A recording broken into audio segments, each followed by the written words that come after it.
Добро, најпрво кратко сакам да дадам изјава со колегата пратеник од Велес. Денес сме во посета на неколку стопански субјекти во општина Велес, затоа што гледаме дека стопанството, за жал, како и во Македонија, е под голем притисок и се соочува со сериозни потешкоти. Во Македонија има нови 55.000 невработени и економијата е речиси пред колапс. Во Велес 2020 година во јануари имало активни 4.000 невработени лица, за денес бројот на невработени лица се зголеми на 5.500. Ова зголемување е голем товар за градот, а и намалување на куповната моќ и на стандардот на велешани. Затоа сакаме со стопанствениците да ги предочиме овие проблеми и да предложиме одредени решенија кои што би можеле преку собранието да им помогнат за подобра работа. Втората тема што сакам да ја споменам и може да биде од ваш интерес е темата повторно поврзана со стопанство, а тоа е јавниот долг. Јавниот долг во Република Македонија достигнува 6,5 милиарди евра, тоа се два буџети. Видовме дека во изминатата година се потрошија милиарда евра, но ефектот врз стопанството го нема. Напротив, имаме зголемена невработеност и имаме фирми кои што потешко живеат и работат. Затоа сметаме дека ваквиот начин на работа не е поднослив за државата и е добар повод од економска гледна точка, дополнително со ова нефункционално би рекол мнозинство во собранието, да имаме предвремени парламентарни избори. Дали треба или не треба да има предвремени парламентарни избори, најдобро укажуваат гласините, но и веќе и поотворените изјави кои што ги даваат некои помали коалициони партнери на владеачкото мнозинство, кои што состојбите во државата ги опишуваат како корумпирани и криминални. И затоа сметам дека за добробит на државата би било подобро во текот на месец октомври, за да биде и поекономично, заедно со локалните да се одржат и предвремени парламентарни избори, на кои што сигурни сме дека незадоволството од стопанството, од образованието, од земјоделието и од многу други области ќе резултира со смена на оваа власт која што не покажа капацитет да направи нешто подобро и се занимава повеќе со лажни ветувања отколку што прави реални проекти. Доколку имате некои прашања, повелете, можам слободно да одговорам. На прашањето за изборите, можни ли се предвремени парламентарни избори и дали работите вие за уривање на ова мнозинство? Во собранието се гледа дека има одредени, би рекол, прегрупирања, има одредени сигнали на парламентарни групи, но и на поединци кои што не се задоволни од актуелната власт. Премногу било ветувано и кон нив, премалку било реализирано. Премногу било ветувано од Заев за граѓаните, а на крајот станале свесни дека се работи за уште една лага и затоа сметаме дека предвремени парламентарни избори и политички се можни со прегрупирање во рамките на парламентот, но и политички и економски би биле оправдани и логични. И ВМРО ДПМН работи на тоа оваа власт што поскоро да биде заменета, за да може перспективата за Македонија на секое поле да се развие на еден подобар начин. Така, и што едно прашање имам околу вакцинацијата. Како го коментирате процесот на вакцинација досега? Ете, немаме вакцини. Што ќе превземете и вие како опозицијска партија? Значи, ние го видовме вчерашниот настан на Табановци и јас би дал еден краток коментар. Вчера на Табановци видовме представници на една способна влада и способна држава, која што за своите граѓани обезбедила 1 милион вакцини, тоа е Република Србија, и представници на една неспособна влада од нашата држава, за жал, која што моли за 4600 вакцини. Благодарни сме за таа донација во секој случај, но тоа не ја покрива неспособноста на Заев и Филипче.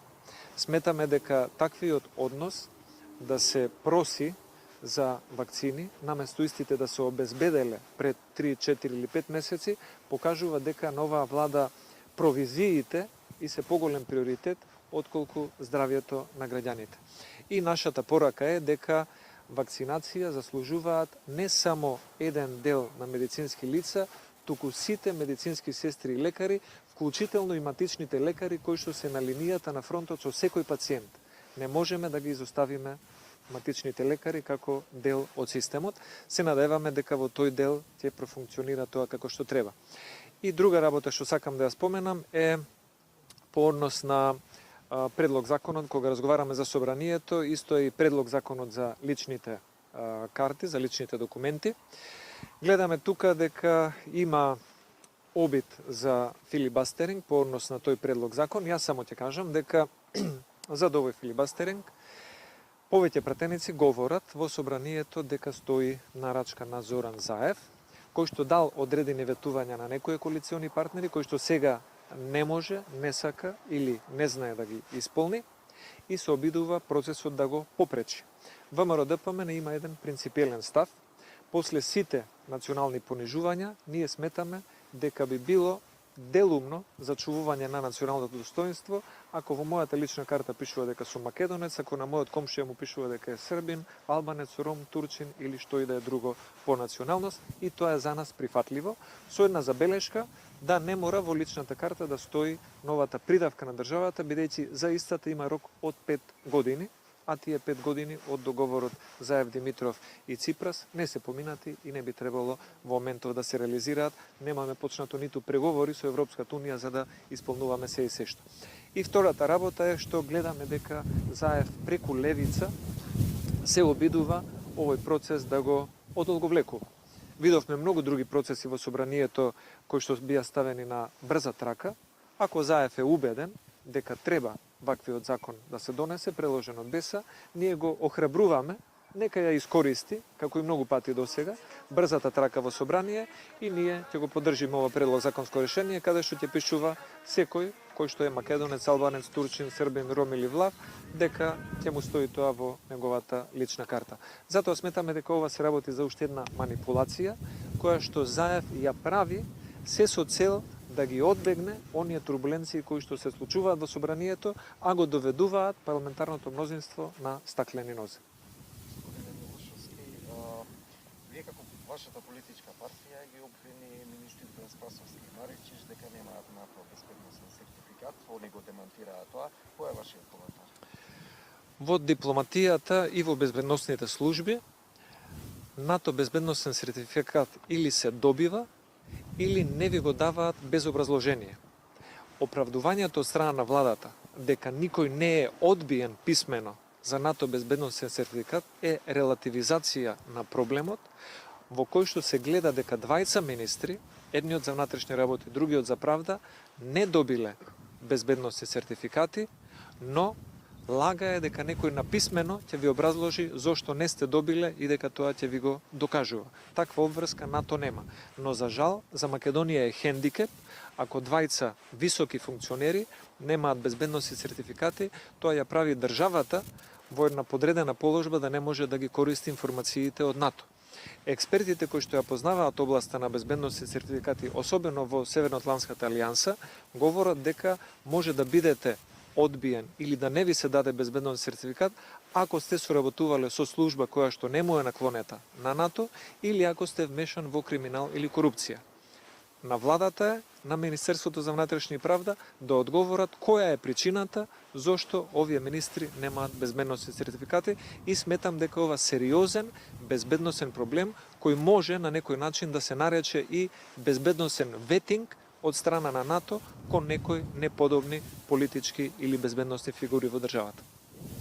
Едно прашање од Цител телевизија. Заев не попушта за пописот дури повиците на Пендаровски за одложување за месец-два дури почне вакцинацијата. Докаде е ВМРО-ДПМН со законот за поништување на пописот и кога пратениците на ВМРО би го поднели? ВМРО-ДПМН ќе почне со собирање на потписи за фер попис и со собирање на потписи против обид за попис фалсификат во текот на оваа недела. И откако тој процес на собирање на потписи кој што ќе биде надпартиски и секој граѓанин кој што сака фер попис ќе може да го даде својот потпис на таквата иницијатива, потоа заедно со тие потписи ќе го доставиме истото и до Собранието на Република Македонија во период кога ќе процениме дека има доволен број на потписи кои што ќе му дадат и легитимна тежина на правото на пратениците да поднесат предлог закон против овој закон кој што очигледно е политизиран од старт. Ние гледаме дека изјавите на државните функционери се наддавање за проценти. Ние гледаме дека токму и затоа Заев избегнува да го одложи овој попис, затоа што самиот гледа дека е политички договор во прашање од кој што можеби зависи неговото политичко обстанување.